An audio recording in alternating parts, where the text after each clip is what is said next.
इस बार लगेगा डर का डबल डोज।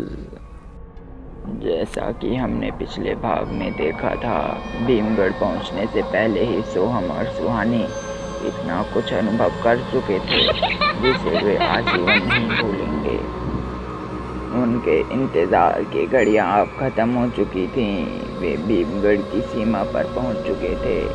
पूरे गांव में सन्नाटा पसरा हुआ था।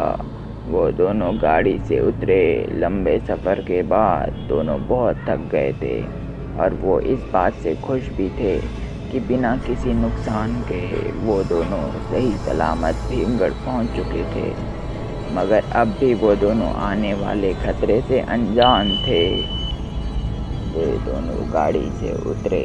सोहम ने गाड़ी लॉक की और दोनों आगे कच्चे रास्ते से स्वर्ण भवन की ओर जाने लगे। सुहानी को लगा कि उसका फ़ोन कार में छूट गया है। उसने सोहम को बोला, सोहम, कार की चाबी दो ना, शायद मेरा फ़ोन कार में छूट गया है।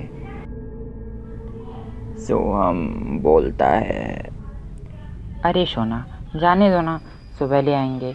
वैसे भी कार लॉक है, कोई चोरी वोरी थोड़ी ना करेगा। और वैसे भी यह गांव है, गांव के लोग ऐसी हरकतें नहीं करते। सुहानी बोलती है। सोहम, मुझे कुछ नहीं पता, मुझे बस मेरा फ़ोन चाहिए तो चाहिए। सोहम उसे डराते हुए बोलता है, अरे ध्यान से, कहीं कोई चुड़ैल ना मिल जाए। सोहम की बातें सुनकर सुहानी थोड़ा डर जाती है, पर वो अपना डर जाहिर ना करते हुए बोलती है, हाँ हाँ, आ जाने दो ना चुड़ैल को। वैसे भी मुझे कोई डर थोड़ी ही लगता है। इतना बोलकर सुहानी कार की चाबी लेकर कार के पास चली जाती है। चांद की रोशनी में सब कुछ साफ साफ दिख रहा था। सुहानी ने जैसे ही कार का दरवाज़ा खोलना चाहा, कार के अंदर उसे एक जली हुई औरत दिखाई दी जिसने एक फटी हुई साड़ी पहनी थी और उसका चेहरा बहुत ही भयानक था। सुहानी उसे देखकर जोर से चिल्लाई और पीछे मुड़ी तो उसके ऊपर एक खून से लथपथ मरा हुआ परिंदा आकर गिरा। सुहानी यह सब देखकर वहीं पर बेहोश हो गई। की नींद खुली तो वो एक घर में थी। पास में ही सोहम भी सो रहा था। सुबह हो गई थी। सुहानी ने सोहम को जगाया और पूछा कि वो कहाँ है। तो सोहम ने बताया कि वो दोनों स्वर्ण भवन में हैं, जो कि सोहम के पिता के चाचा जी का घर था।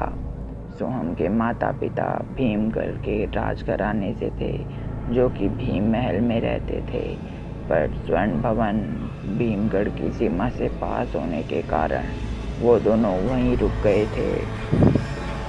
फिर सोहम ने सुहानी से पूछा, सोना, पहले तुम ये बताओ कि तुम बेहोश कैसे हो गई थी।